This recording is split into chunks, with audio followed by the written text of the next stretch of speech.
저희들 신앙생활을 하다 보면 너무나 많은 장애물들이 있습니다.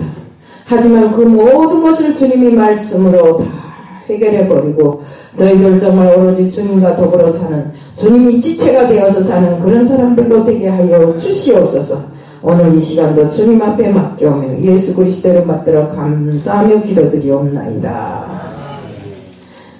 우리가 인생을 살다 보면 이렇게 쭉 뒤돌아보셔. 나 생활, 내가 걸어온 인생의 뒷길을 한번 생각해보세요. 그러면 너무나 많은 장애물들이 있었습니다. 가장자리 장애물도 있을 수 있고, 친구하고 이 사이에 대한 장애물도 있을 수 있고, 또 우리가 경제적인 것으로 인해서 또 주눅드는 이런 장애물도 있을 수 있고, 건강적인 장애물, 어쨌든 장애물을 계산해 놓고 보면 수도 없이 많아요.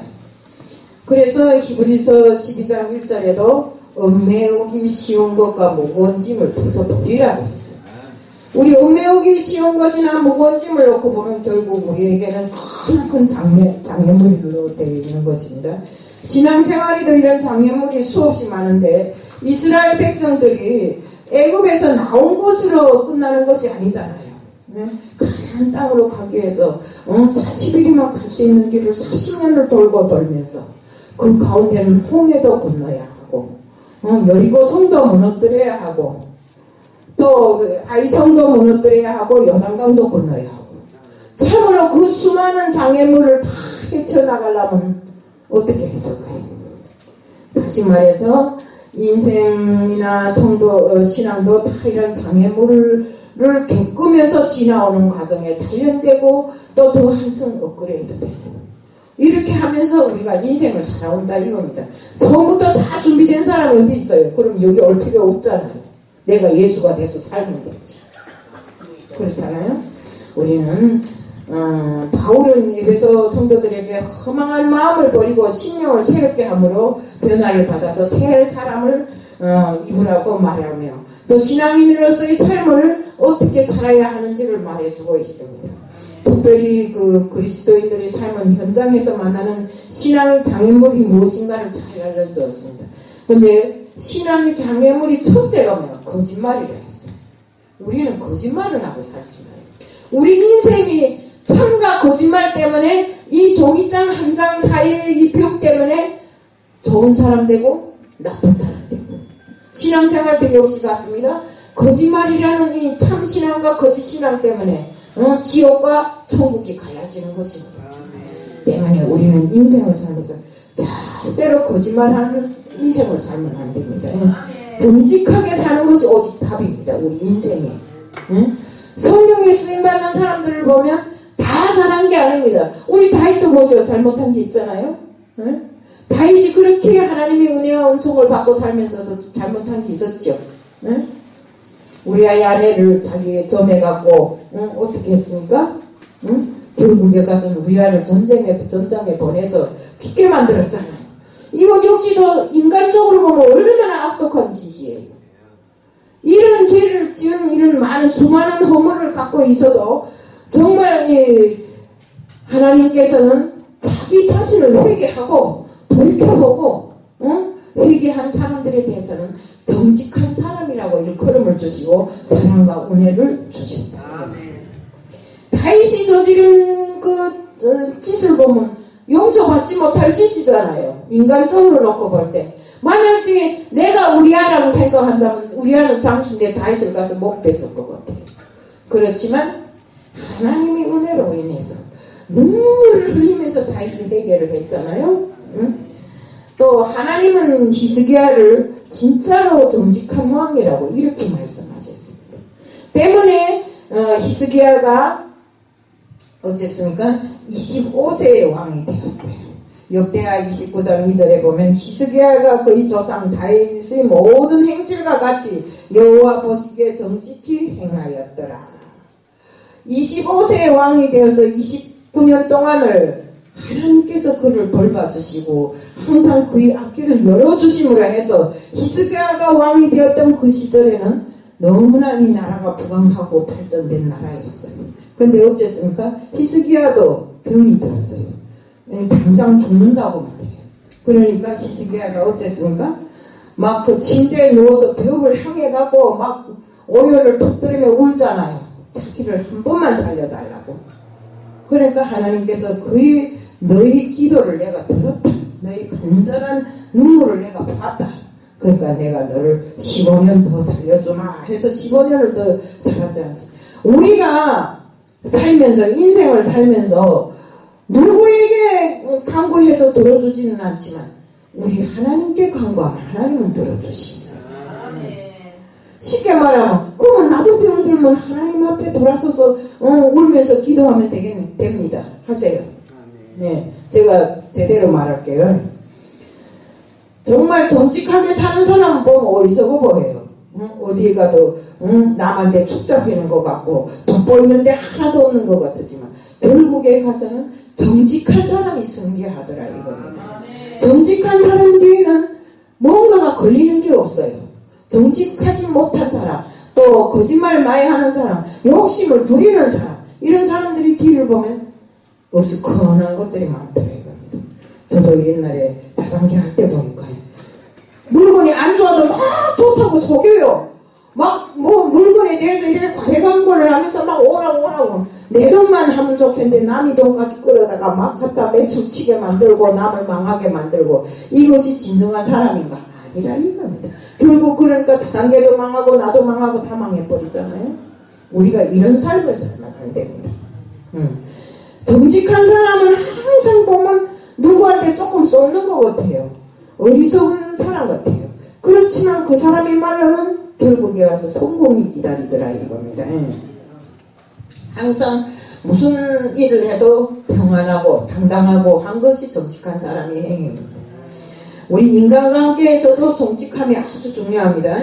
부부간에도 그렇고 친구간에도 그렇고 직장 동료 간에도 그렇고 사회에도 그렇고 정직한 사람은 사업도 정직하게 하는 것이 결국에 가서 놓고 보면 이거 모든 것이 다 성경적인 방법입니다.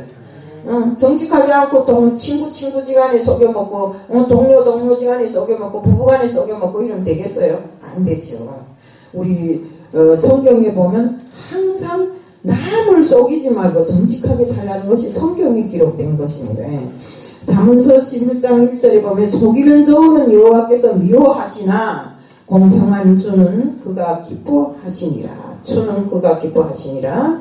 신약성경 신명기 25장 13절에도 너는 내 주머니에 두 종류의 저울추 곧 큰 것과 작은 것을 넣지 말라고 하셨습니다.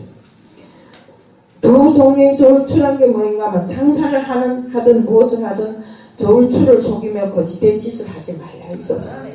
그러면 저울추를 속인다 해서 딱 먹을 거 저울에다 달아 팔 때 50g 줬고 50g 줬고 25g 줬다는 소리가 아니라 우리가 마음속에 그만큼 남과 남을 위해서 일하는 봉사하는 사람으로서의 자격을 제대로 가질 때 돈벌이도 제대로 되더라 이거. 정말 이렇게 사람과의 관계든 하나님과의 관계든 거짓되게 살면 하나님 앞에 자신감이 없어지고 정말로 하나님 앞에 설 면목이 없잖아요. 기도하면서도 확신이 없고 은혜가 막혀버립니다. 때문에 그래서 다윗은 시편 51편 10절에 하나님이여 내 속에 정한 마음을 창조하시고 내 안에 정직한 영을 새롭게 하소서 이런 고백을 한 것입니다. 그리스도의 삶은 항상 정직하고 정말 다른 삶을 살기를 원해서 하나님 앞에 기도하고 잘못된 거 있으면 회개하고 용서를 받고 이런 생활을 해야 되는 것입니다. 거짓은 또한 마귀에게 섞는 것입니다. 마귀라는 물건은 거짓으로 사람을 유혹하고 미혹해서 사람들을 나쁜 길로 끌어들이게 하는 이런 놈들입니다. 거짓의 아비는 마귀라고 했어요. 때문에 성경에 버림받은 자들의 특징이 거짓으로 인해서 불행해지는 것입니다. 사도행전 5장 3절에 아나니아야 어찌하여 사탄이 내 마음에 가득하여 네가 성령을 속이며 땅값 얼마를 감추었느냐. 제가 전번에 아나니아와 삽비라에 대해서 이야기 드렸죠. 거기에서 그들은 남한테 잘 보이려고 사람에게 잘 보이려고 남이 땅을 팔아서 집을 팔아서 다 여니까 자기도 그 사람보다 조금만 더 여면 될 것이다 이렇게 생각하고 더러는 감수거였잖아요. 그래서 3시간 간격으로 부부간이 다 죽어버렸잖아요. 우리는 무엇을 드리고 안 드리고가 문제가 아니라 사탄이 그 마음에 가득하여 성령을 속였다는 것이 문제가 되는 것입니다. 사울도 아말렉과 전쟁에서 어땠습니까? 하나님이 내가 네 전쟁을 이기게 해주겠습니까? 그에 속한 아말렉에 속한 어떤 짐승까지도 다 죽여버리라고 했는데 어쨌습니까? 좋은 짐승을 골라서 왕궁 뒤에다 갖다 감춰놨어요. 그 들키게 되니까 뭐이라고 거짓말합니까? 응? 제사를 드리려고, 하나님 앞에 제사를 올려드리려고. 우리가 성경에 이런 말 있잖아요. 응? 순종은 하나님 앞에 드리는 제사보다 더 낫고, 응? 그 마음에 양이 기름 향보다 더 낫다고 했잖아요. 그러면 우리가 하나님 앞에 거짓말하면 되겠어요? 하나님 뭐라 했어요? 내가 그 전쟁에서 너를 이기게 해주겠습니까?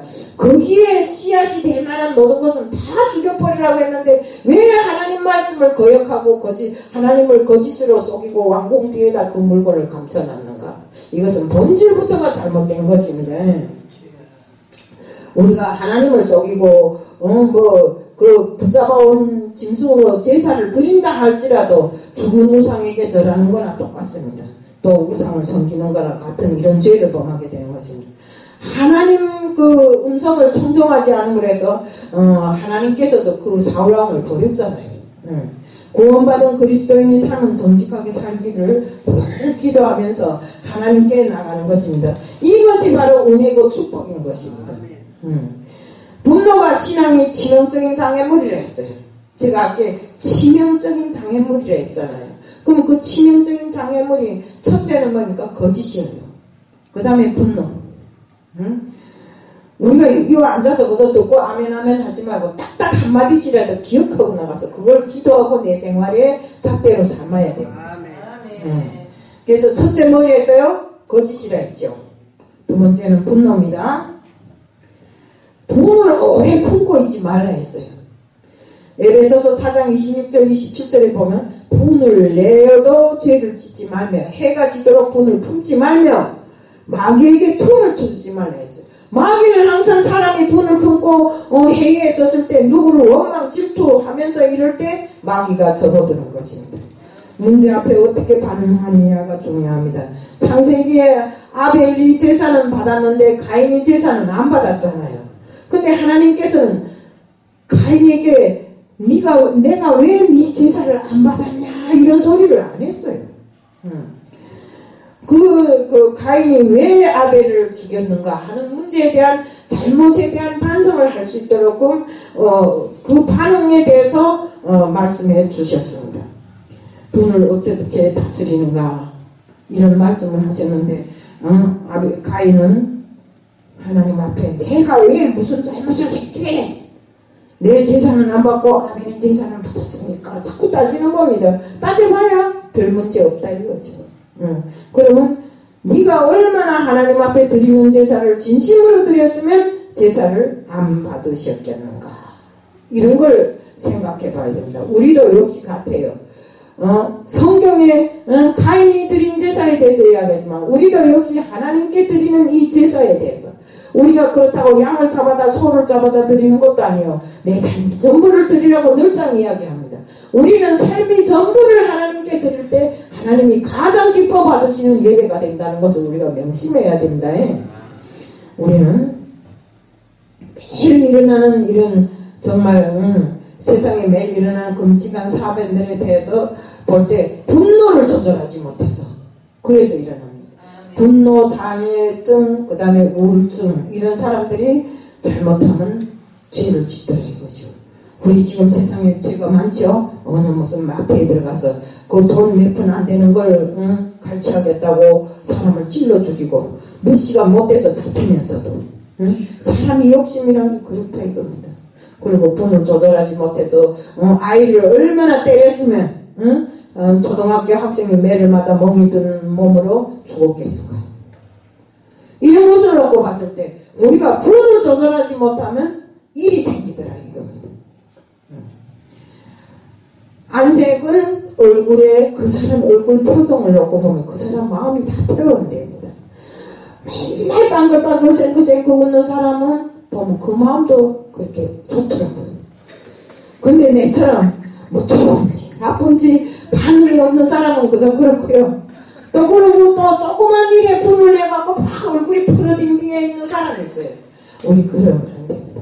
친구지간에 이웃지간에 가족간에 어떤 환경에 처하더라도 우리는 하나님의 자녀라는 이 큰 사명을 가지고 항상 이 얼굴에 웃음기를 담고 다녀야 된다. 이거. 몸이 아픈 사람 얼굴 좀 찡그릴 수 있어요. 그렇지만 아픈 거 생각하지 말고 내가 하나님의 자녀로서 내가 해야 할 일을 생각하고 내가 하나님의 은혜 속에 지금까지 왔구나 생각하면 웃음이 나거든요. 저도 그래요. 정말 가슴 고생 속에 여기까지 왔잖아요. 근데 돌아보면 기가 안 차요. 아니 내가 어떻게 여기까지 왔을까? 아니 그것도 한국까지 오는 게 뭐 좋은 통로를 통해 온 것도 아니고 네 개 세관을 가만히 도망쳐서 왔는데 정말 이런 걸 생각해보면 하나님의 은혜 아니고선 여기까지 올 수가 없다. 또 오늘날 이 생활이 있을 수 없다. 사는 거 보면 그렇잖아요. 탈북자가 돼서 뭐 거지처럼 살 것 같은데 그렇지 않잖아요. 항상 보따리 한 보따리씩 끌고 다니며 살잖아요. 누군가 어저께 나보고 끌더라고요. 그래도 누가 주는 사람이 있을 만큼 우리가 행함을 해야 된다. 나는 항상 안 되는 사람이야. 나는 항상 남에게 얻어먹어야 되는 사람이야. 이런 생각하지 말고 나는 늘상 있는 것만큼 누구에게 주고 사는 사람이야. 이런 삶을 살아야 된다 이겁니다. 우리 삶이 마음이 넉넉하면 우리가 가지고 있는 모든 것이 다 풍족하게 됩니다. 그렇지만 항상 이렇게 꼼지락꼼지락 나는 왜 이렇게 살까? 내일은 왜 이렇게 안 될까? 이러지 말라 이겁니다. 큰 뜻을 품었으면 큰 강에서 놀아야 됩니다. 네. 우리가 일이 안 될수록 하나님 앞에 바싹 접근해서 하나님과 동행하는 삶을 살 때 하나님이 보시기에도 구참을 도와줄 거 아닙니까? 그렇기 때문에 우리는 자나깨나 하나님 안지나서나 하나님 우리 주님을 믿고 살면 안 된다 이겁니다. 우리가 분노는 다른 사람에게 치명적인 상처를 줍니다. 분을 잘 내는 사람은 그 자동차의 브레이크가 이렇게 파열된 것처럼 똑같아요. 브레이크가 잘못되면 어떻게 돼요? 막 차가 막 질주하다가 마트에도 들이치고 병원에도 들이치고 뭐 중앙선도 넘고 막 이런 거 텔레비에 나오잖아요. 이것처럼 우리가 품을 조절 못하는 사람은 브레이크가 고장난 자동차와 똑같아. 아무 짓이나 한다 이겁니다. 때문에 자신도 파멸되고 남들도 파멸시키고 이렇게 됩니다. 얼굴은 마음의 거울인데 사실 얼굴에 나타난 그 모습이 바로 내 인생의 모든 진로를 그대로 다 보여주기 때문에 우리 믿는 사람들은 항상 그 마음에 분을 담지 말고 항상 그 마음에 기쁨과 기쁨으로 넘치는 이런 사람들이 돼야 된다 이겁니다. 아니 내처럼 이렇게 감정이 무딘 사람도 제가 군에 있을 때 이런 소리를 들었어요. 중대장 동지 우리는 동지라잖아요. 중대장 동지는 참 무섭게 생겼는데 마음은 착한다 이러더라고요.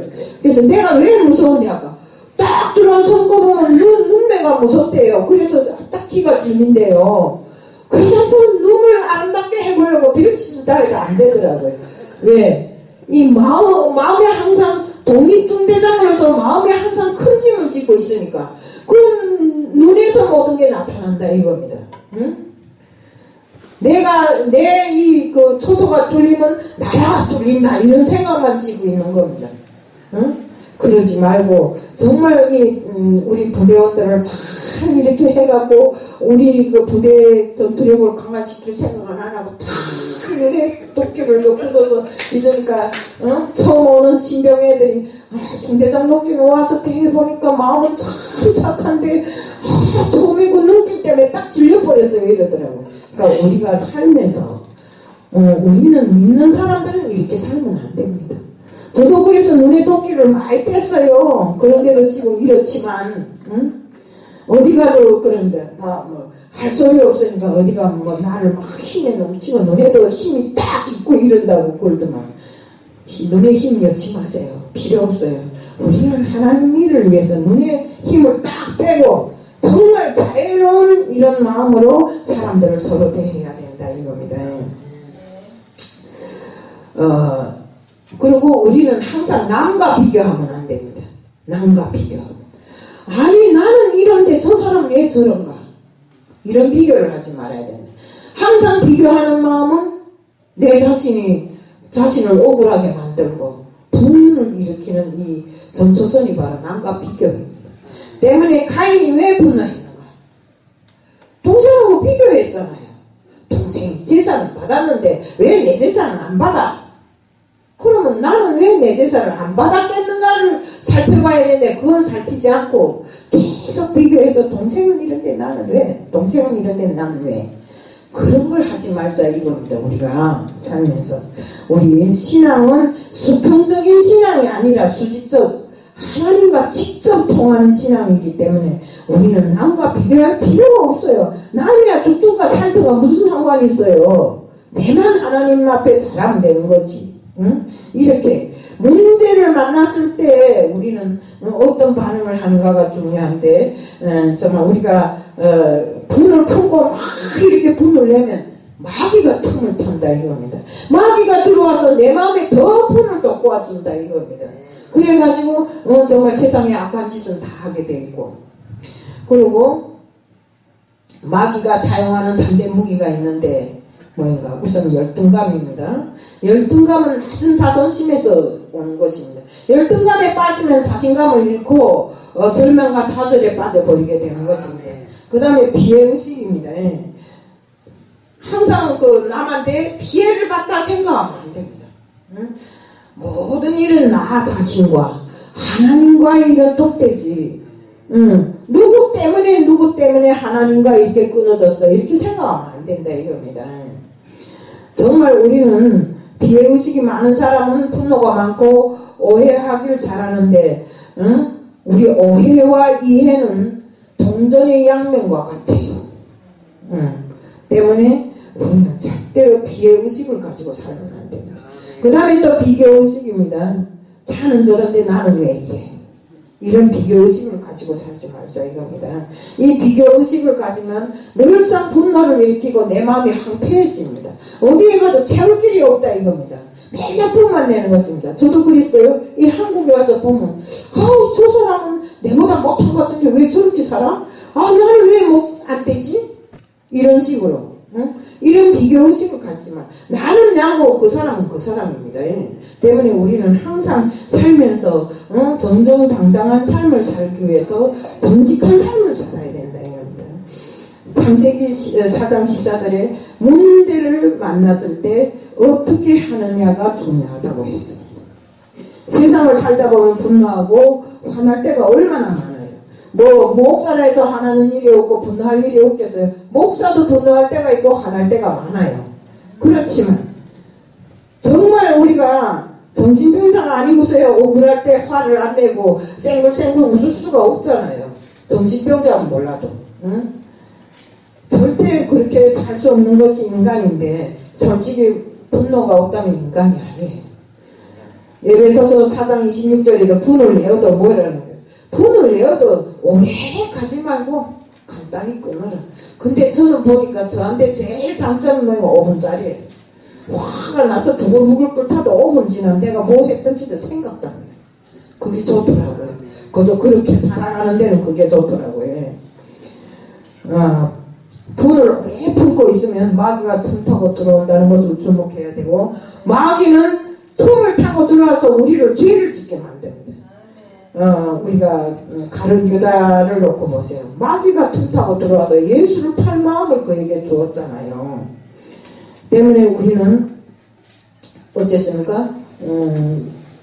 우리는 항상 해가 지기 전에 분을 풀라고 하는 성경의 말씀대로 우리는 빠른 시간 내에 분을 냈다면 풀어야 되고 정말 우리가 서로 화해하고 이렇게 살아야 되는 것입니다. 우리는 변화받은 그리스도의 삶이기 때문에 항상 정말 변화되어서 살 이런 삶을 살아야 됩니다. 다음은 게으름이 신앙의 장애물이라고 했습니다. 우리 불로소득은 축복이 아닙니다. 어디 가서 돈을 많이 얻어가지고 남의 거 뺏들고 전번에 우리가 이모이라고 하는 사람이 저 신천지에 간 사람 한 사람이 있어요. 근데 그 사람은 항상 뭐예요? 자기는 무슨 어디에서 그 깡패 집단에서 지갑을 터는 일을 했다나 어쨌든 그걸 자랑스럽게 막 이야기를 하더라고요. 지갑을 털어서 자기 주머니를 채우는 게 잘된 일이라고 생각했는지는 모르겠지만 우리는 이런 불로소득을 취향하는 강도잖아요. 에베소서 4장 28절에 보면 도둑질하는 자는 다시 도둑질하지 말고 돌이켜 가난한 자에게 구제할 수 있도록 자기 손으로 수고하여 선한 일을 하라 이렇게 말했어요. 우리가 정말 도둑질이란 게 내가 딱 어디 가서 도둑질을 해온다 생각하고 도둑질하는 게 아닙니다. 우리 하나님 것을 잘못 써도 도둑질이고. 요즘에 제가 저 구로에 사무실 가서 일을 하는데 왜 하는가? 1,600만 원이 든다 하더라고요. 근데 그 1,600만 원 사실 없는 사람들이 돈을 정말 하나님께 헌금했는데 그 헌금을 아무렇게나 써버리면 안 되잖아요. 그래서 우리가 결정을 했어요. 우리가 좀 더 수고하자. 우리가 하나님께 드리는 것처럼 생각하고 우리가 일해서 1,600만 원을 하나님께 진심으로 드리자. 이래갖고 일을 하는데 그런 생각을 하고 해서 그런지 솔직한 말로 저 일하기 힘든 상황이지만 그래도 가니까 비칠만 하더라고요. 우리가 항상 정말 주님 것이라면 손톱는 만한 것도 도둑질하면 안 됩니다. 이전에 나오다 다시 들어갔죠. 저번에 우리 김동선 목사님 헌금을 했는데 내가 받아였어요. 근데 기도를 못하고 올린 거거든요. 그래서 이제 다시 저기다 이었는데 우리는 하나님 물건이라면 도둑질하면 절대로 안 돼. 우리 하나님 걸 도둑질하면 안 된다는 건 누구도 알아요. 그걸 안 도둑질하고 하나님께 진심으로 드릴 때 축복이 내게 30배, 60배, 100배로 온다는 것을 다들 알기 때문에 우리는 정말 하나님 앞에 섰을 때 누구나 다 선한 마음, 정직한 마음, 어떤 모습으로 살든지 간에 우리는 하나님 앞에 죄를 지으면 안 됩니다. 하나님은 심은 대로 거두게 합니다. 또한 일한 대로 갚아주신다고 했습니다. 야곱이 삼촌집에서 20년을 일하고 약속받은 양떼가 야곱이 몫이 되었습니다. 그런데 삼촌이 뭘 했습니까? 삼촌 것을 도둑질했다 했잖아요. 근데 그게 아니거든요. 야곱은 하나님의 은혜로 전박이 양을 전박이가 나오면 네가 가지라니까 어땠습니까? 나무 잎을 꺾어서 해나는 데다 이렇게 비추게 해서 전박이 양을 만들었잖아요. 그거 다 자기 노력으로 된 것입니다. 우리가 야곱이 뭐 이러는가 삼촌에게 낮에는 더위와 밤에는 추위를 무릅쓰고 눈부칠 겨를도 없이 일해서 얻은 소득인데 왜 나보고 도둑질했다 하냐 이렇게 했잖아요. 모순으로 살던 야곱이 거부가 된 것은 사실 우연이 아닙니다. 정말 하나님의 약속을 믿고 땀 흘린 야곱에게 정말 하나님이 지혜를 주셔서 그것도 다 지혜잖아요. 지혜를 주셔서 얼룩무늬 양을 만들었고 수고의 대가로 하나님께서 그대로 보상해 주신 것입니다. 학생들은 또 열심히 공부해. 우리 여기는 학생이 없기 때문에 학생들도 열심히 공부하면 나오잖아요. 뭔가가. 저는 학교 때 공부 잘 안 했어요. 머리 좋은 거 하나 믿고 공부를 안 하다 보니까 늘상 공부 시간에는 숙제를 못 해와서 매 맞는데 1등이었어요. 그렇게 많이 짓을 많이 하고 살았는데 우리가 집에 다 손자 손녀들 이렇게 있잖아요. 그러니까 학생들도 공부를 잘 시켜서 정말 답안지를 우리 지금 어떤 대학들에서 입시 시험 칠 때 막 답안지 보여줘서 난리가 나잖아요. 답안지를 보여줄 것이 아니라 그가 열심히 공부해서 그 대학 답안을 쓸 수 있는 이런 사람으로 만들어줘야 된다고 봅니다. 내가 한국에 처음에 오니까 무슨 소리가 있던가 고기를 잡아주지 말고 잡는 법을 배워줘야 된다. 이런 소리가 있더라고요. 그게 무슨 소린가 했어요. 한국에 오니까 막 처음에는 처음 온 사람들 뭐 밥도 주고 쌀도 주고 뭐 그러더라고요. 그렇게 주는 것은 하루 이틀에 좋지만 우리가 이곳에 발 붙이고 정착할 수 있게끔 배워주는 것이 중요하잖아요. 그 잘 못 배워주다 나니까 나 같은 사람은 다단계에 가서 다 띄우고 말잖아요. 응? 이렇게 하지 말아요. 하긴 뭐 돈에 욕심 있는 사람이 응? 누가 말하는 듣겠어요. 응? 그러니까 내 마음이 잘 못된 건 사실입니다. 우리가 항상 성실하게 사는 것이 성경의 가치관이기 때문에 우리는 사업을 하든 직장 생활을 하든 가정 생활을 하든 어리석어 보이지만 사실은 결과에 축복이 된다는 것을 알고 정말 우리는 성실하게 살아야 됩니다. 자신이 손으로 수고하여 선한 일을 마해하고 에베소서 4장 28절에 자기 손으로 수고하여라고 하였는데 정당하게 노력해서 얻은 대가를 가지고 쓰라 이겁니다. 이것이 바로 신앙인의 삶입니다. 하나님은 인간에게 쏟으라고 주신 세 가지가 있습니다. 피와 땀과 눈물. 우리 낮에는 열심히 일하고 땀 흘리면서 또 기도할 때 눈물도 흘려야 되잖아. 우리 눈물 없는 기도는 하나님이 그다 관심을 덜 하는 것 같아. 그 옛날에는 저도 눈물 없이 그저 깡짤로 기도했는데 지금은 하고 앉으면 눈물이 나더라고요. 그래 그런지 기도에 대한 응답이 잘 오더라고요. 근데 인간은 살면서 땀과 눈물밖에 흘릴 것이 없다고 이렇게 생각하는데 그 수고의 대가는 하나님이 다 해주시니까 우리가 근면하게 살아나가자는 것을 말씀드립니다. 또 잠언서 6장 6절에 게으른 자여 개미에게 가서 그가 하는 것을 보고 지혜를 얻으라고 했습니다. 게으름은 악이라고 했어요. 우리가 부지런히 열심을 품고 주를 섬기기를 축복해야 됩니다. 우리가 보면 하나님을 믿는다고 손가락 하나 까딱 안 하고 자기 무슨 사명도 수행 안 하면서 나는 하나님을 믿어. 나는 하나님을 믿어. 어디서 나오겠지 뭐. 어디서 나오기. 기도도 안 하고 일도 안 하는데 어디서 나오게.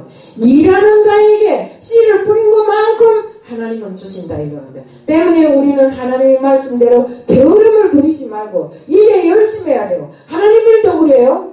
세상 것만 그런 것이 아니라 하나님 일도 열심히 하는 자에게 하나님은 결과를 주신다 이겁니다.